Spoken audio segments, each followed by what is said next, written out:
Okay, so I guess I quickly want to talk about the Bazaar Open Beta and the current, I don't even know what you want to call it, drama slash controversy slash like weird business decisions. So basically the game was in development for 7 years, and now, for the last couple of months, it's been in closed beta where people had to pay like $30 or more to get into the game and play it and test it. And the game was fun. The game currently is fun. I'm playing it today. But yeah, every like 2 to 3 weeks, it would have lots of changes. Everyone knew what to expect coming out.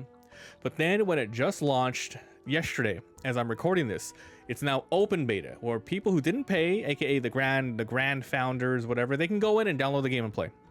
The problem is they added a new monetization feature that is very controversial, and people are all over the place with it. So let's see what they added to the game first. So here's the home screen.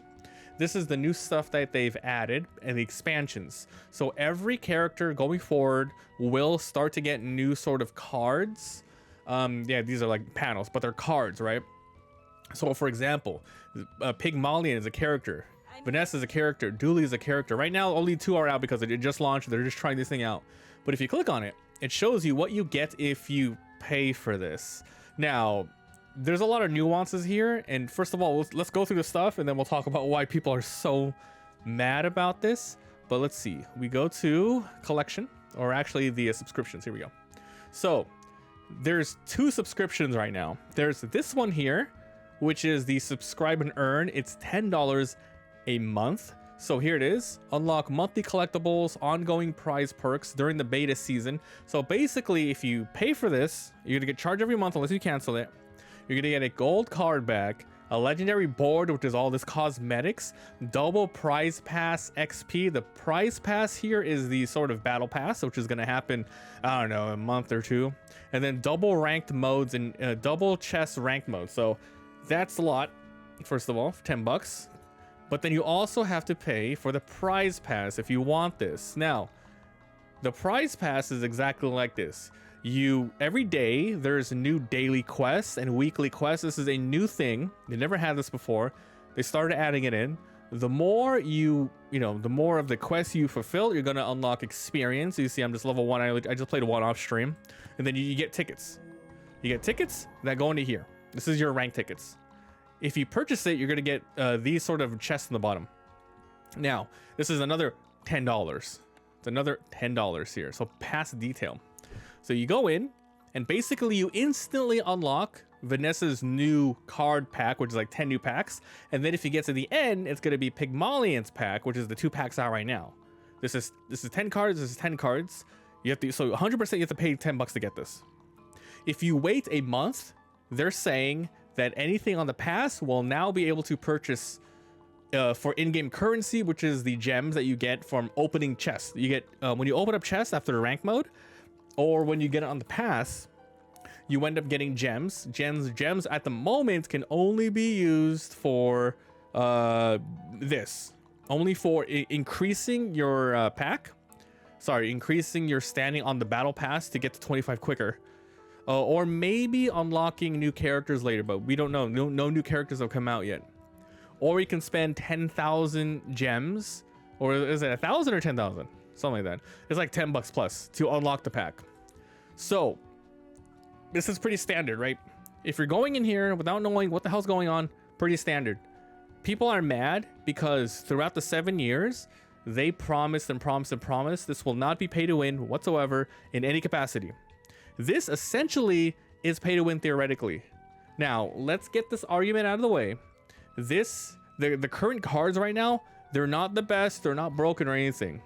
The fact that you're able to sometime in the future, maybe they do balances, they update it, cards can and will be broken. People are saying no matter what, you are not on an even playing field. If you pay $10, you pay that extra $10, $20 a month, you unlock these cards that free-to-play players don't have at all.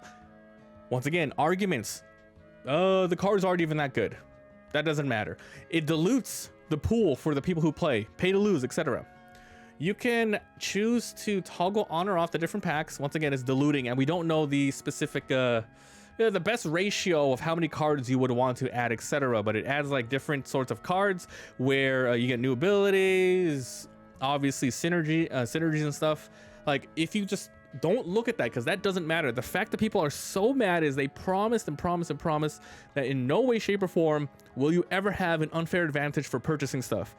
This game was so good, it did really well, that people are willing to purchase cosmetics. If a game does really well, people will buy cosmetics, aka Marvel Rivals, millions, billions. But here, I don't know what they were doing. They tried to make a quick buck or something, but they went back on their word. And the problem is, it was explicitly said in Kickstarter, like, it's not going to be this way ever. But Reynad and the rest of the Tempo team, they keep saying, hey, this is not pay to win, blah, blah, blah. It's neither here or there, but the fact is that a lot of people feel like they went back on their word.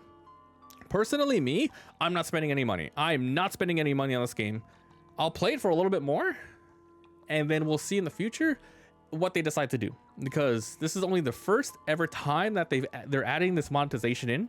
So we don't know if they're really going to take the feedback seriously and make it so, hey, it's going to be an even playing field. Oh no, screw you guys. People who play get the cards first, and potentially in the future can have broken runs over people who can never find the cards ever on free to play.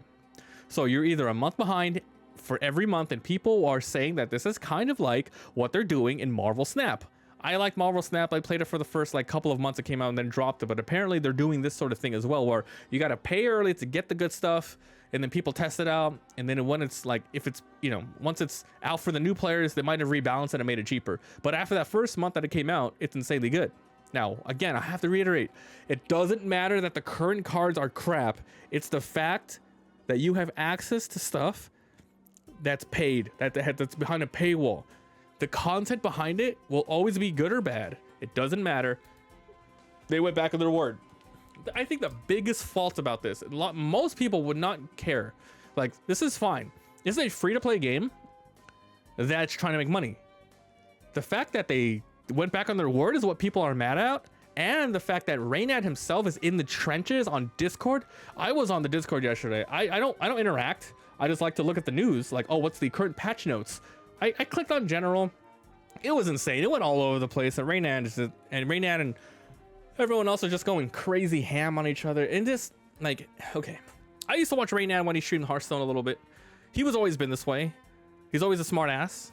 He always thinks he's above everybody. And you might say that's his streamer personality, his persona. Let's say it was. He's not a streamer anymore. He's not a content creator anymore. It's 7 years later. He is now a businessman who is trying to grow a business. He can't act this way anymore. Even if that is 100% his personality, to think everyone on Reddit's a freaking idiot, and people who go against what he envisions the game is retarded or whatever you want to say it, you can't do that anymore. He needs to stay away from the camera and hire a PR person to say that, you know, just I don't know, he's just going about it really wrong. I'm not gonna lie, he's losing a lot of loyal fans who wanted to play the game. They might not care. I feel like as soon as they go in open beta, they don't care. They're gonna get a new influx of people. Like, let's just say 100% of people are, you know, were playing before the open beta. Because of this big fiasco, let's say 50% drop off. Big number. 300% new people are coming in, maybe even more. Because it's free to play open beta, and they're going to play the game for the first time and not give a shit. All of the past stuff that they talked about, it doesn't matter to them. They're just going forward in what they're playing. And that's what I think Tempo and the rest of the Bazaar team is betting on. That who cares? Like, we're just going to force this issue. We said no free to play. I mean, we said only free to play, no pay to win only. We went back a little bit. Obviously, this gives people who paid early access a little bit of disadvantage in one way or another in the future. It makes it so it's 100% not even. Who cares? New people are coming in. This is how it is. We need to make money. Let's do it. They spent 7 years, millions of dollars trying to make the game. It is what it is. Reynad even said, quote, if you don't like it, fuck you, vote with your wallet. That's exactly what I'm doing. I'm going to keep the game in mind because I really want it to do well. A lot of people really want it to do well. But if you look back to even after the Kickstarter, which was, you know, all that stuff about, hey, we want to, you know, make it free to play, blah, blah, blah. They originally had all these things that you get out of a chest. They're NFTs. They were trying to make a quick buck. Obviously, it didn't work out. NFTs got a bad rap. They took it back. But now they're trying to make money in a different way. That's screwing people over. Well, not screwing people over, just going back on their word. So that's it. Just wanted to talk about it, where my stance is I'm just going to vote with my wallet. I'll play here and there because I like the game. And we'll see in the months, the years coming by, what they decide to do. If it gets insanely crazy, I'm going to drop the game. But if they do good, you know, they make the game really fun, and it is not 100% insanely overpriced and unfair, maybe I'll give them a little bit of money here and there. But I'm not connected to this game at all. I have no say. I have no, like, I don't care. It doesn't matter to me if the game, you know, thrives or fails. There's a lot of other games to play. It's just this one has enthralled my attention for a while, so, you know, just wanted to see where it goes. So that's it. Let me know what you guys think down below. Once again, there's so many different arguments. Reynad should not say this, blah, blah, blah, blah. Is this really free to play? Is this really pay to play? The cards don't matter, blah, blah, blah. It's the precedent. There's a lot of stuff. So I guess that's it. Just wanted a quick ramble on. Now let's go ahead and play some games. Ay, ay, ay. 10 wins in a row. So yeah, I'm glad I went with the two attacks here. Because if one gets frozen, rip. Shit, easy wins.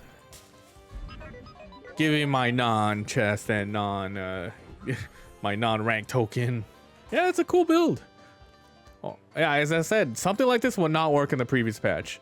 They slowed everything down, so it feels like a lot more things are viable now, but I still feel like fast weapons are just too good.